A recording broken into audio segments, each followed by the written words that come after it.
Welcome back to Football Pundits, guys. Football is finally back. We have two fixtures today: Aston Villa versus Sheffield United, Man City versus Arsenal. Our main focus today will be Man City versus Arsenal. And with us, we have a new pundit, so to say, Nirvan Thakkar, who's an ardent Arsenal supporter. Before we shoot to him, just want to tell you guys that today's Man City versus Arsenal fixture actually holds some relevance. If Man City lose to Arsenal, Liverpool can win the title this weekend in the Merseyside derby. So to take you more through the fixture, let me shoot back to Abhishek. Yeah, that's true. All right, I'll just quickly, before we get into too much and before Nirvan takes over, he's a resident Arsenal fan, by the way, and it's good to have him back on Football Funded. So first up, let me give you quick injury news. City have a pretty much full strength squad back at their disposal, including Leroy Sané and Laporte, who were sort of long-termish absentees. Arsenal, on the other hand, have Kieran Tierney back, so that's pretty big. But Chambers and Torreira continue to stay out. Now, before Nirvan tells us why Arsenal are going to win today, let me just remind him that City have won their last 6 matches against Arsenal in all competitions.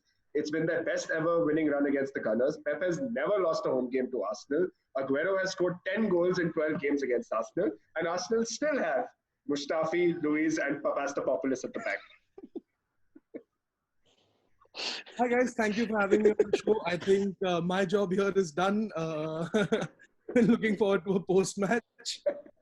Hopefully, that's not what Arteta says at the press conference. Just to add to some of Abby's points, I think Aubameyang has played 90 minutes in his last 5 games against City, which is huge. But he scored 0 goals and missed 1 penalty in those 5 games. Arsenal haven't won at a top 6 rival since Jan 2015. This was pre-Pep, pre-Arteta era. So again, just setting it up for you, Nir. Lots to be optimistic for. Means you all called me here to shit on me. Pretty much. What was the point?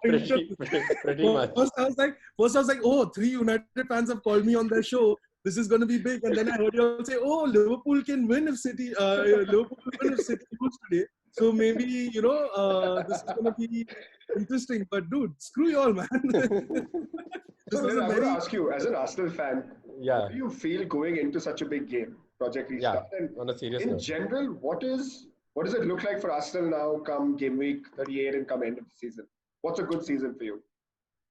A good season, very, very honestly. See, it's our run of form hasn't been one where I can say, in any other year, I would have said right now, if we're 1 game in hand, 8 points behind 4th place, it might not be impossible to shoot for 4th place. But considering the number of draws we've been having this year, covering up 8 points in 10 games is not an easy task. Again, looking at what I've observed over the last few games, see, Arteta hasn't got as many wins, but the gameplay I've started appreciating under him because, the triangle play, the 1-2 play has come back. Under Emery, we were holding the ball a lot more than under Arteta and Lombard. We were holding the ball a lot, but not doing much with it. At least there is some forward movement now. It's like, I wouldn't say obviously back to the good old days, but at least, like the early 2010s under Wenger where, we were contesting for FA Cups and we were sort of Community Shield winners. And yeah, I mean, that's our glory in the past. But, that positive play I can see under Arteta, which is one thing that I'm hopeful about. But considering the fact that Arteta has been Pep's number 2 at this team, it can give us a bit of an edge because, he knows, well, I would hope, he knows that, maybe I have to play a 5-man defense and then I can counter-attack on this wing according to who they're playing. He can set up strategies better than probably any other manager in the Premier League right now simply because of his insight. But he can break Pep's system is what you're saying because he should have inside knowledge for it. See, theoretically, he can. But then we have David Luiz. So, I mean, you could be leading 2-0 and then these guys will give you 4 own goals. So that's just a... How do you think Arsenal will line up today? So I am obviously looking at Leno on goal. Mm-hmm. I'm looking at Bellerin coming back on the right wing. I am looking at probably Luiz and Mustafi starting. If from what I've been sort of reading and sort Not of... a back 3 of Papastopoulos, Mustafi and...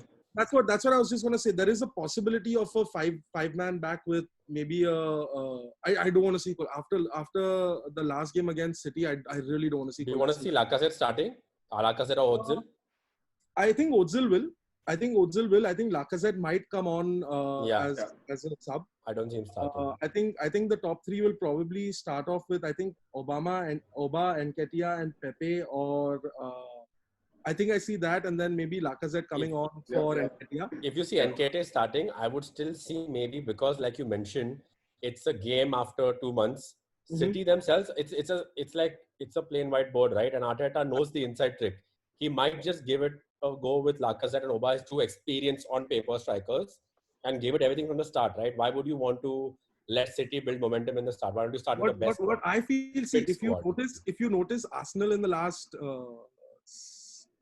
out of the last 10 games, I think there have been about 4 or 5 games where we've conceded in the first 7-8 minutes. Yeah.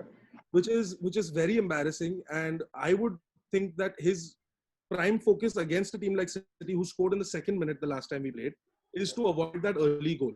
Yeah. You come back, you build your momentum, then you build your attack. Because if we try to shoot from the start, we don't have a defense that can take care of a strong counter. Yeah. Very, very honestly speaking, at this moment, a City counter is not something we're as well equipped for. So you keep your midfield also there. You get a Xhaka maybe who plays a little further back to help these guys out. Make sure that the first, their full energy attacks are taken care of to a certain extent. Then when you have a flow, when you've started your sort of 1-2s, when your team is building the momentum, then when the ball is going ahead, naturally you bring on your Lacazette, you have a full power attack, and then you shoot for the goal. I don't see us trying to put in 2 early goals, because if we put in 2 early goals and sort of dial back a little bit, City is going to run all over us in the second half. I think that's a very interesting take. Yeah. I think it's a very interesting take, because that is nailing the hammer right on the nail head, right? Because that's exactly what's been Arsenal's problem.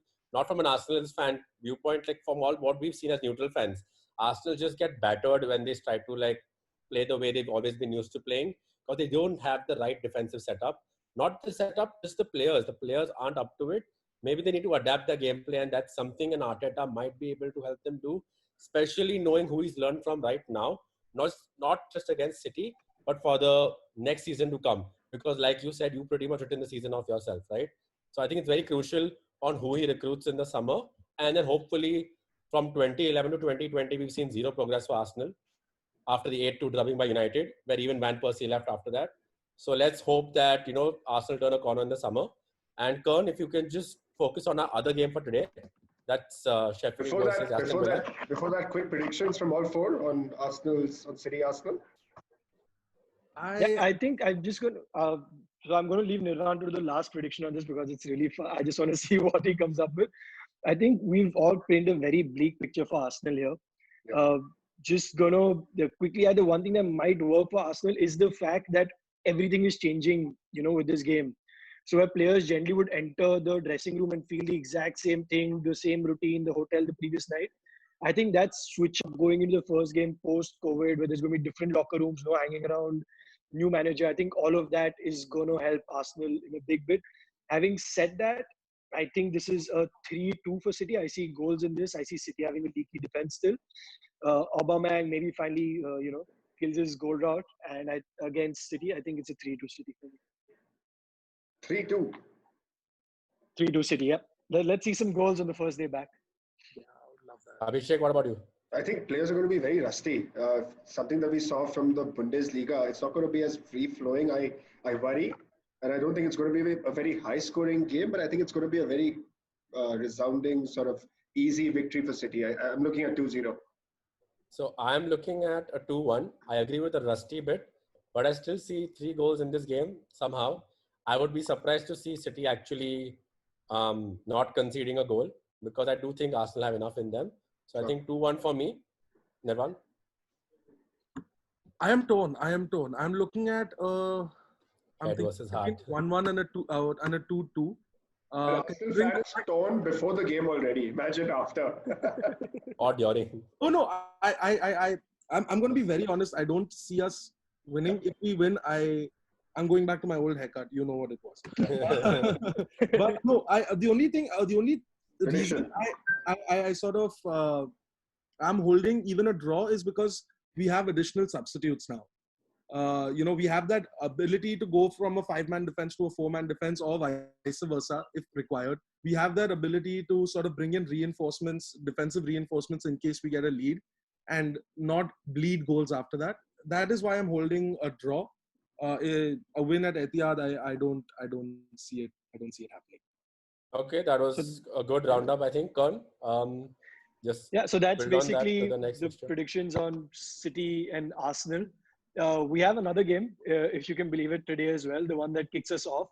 Aston Villa versus Sheffield. And in a lot of ways, I think that's a bigger game in terms of the context that it brings to the Premier League in general. Both those teams are fighting for very important places. Sheffield, if they win, they go ahead of United and make themselves favourites in a way into the run-in. Aston Villa really need a win to stay up and justify the 100 million plus spending. See if they can hold on to the likes of Grealish, McGinn, and they have so much firepower. And both sets of players are going to be raring to go. Let's quickly get your predictions in, guys. What do you think of this game, Abby? I think Sheffield should be favourites, but I'm still looking at a home win for Aston Villa, 2-1. A home win for me as well for Aston Villa. Could be again a 2-1, or it might just go 3-1 to Aston Villa. I just feel that after a break again, you never know. Why not? What about you, Khan? I'm going for a 2-0 to Sheffield. Yeah. The small Blades fan in me still has that support, even though if they win, this harms the bigger United fan in me. But I just think Sheffield has enough of the firepower, confidence to see this through. Sure. Nirvan? I think it's going to end 3-2 to Sheffield.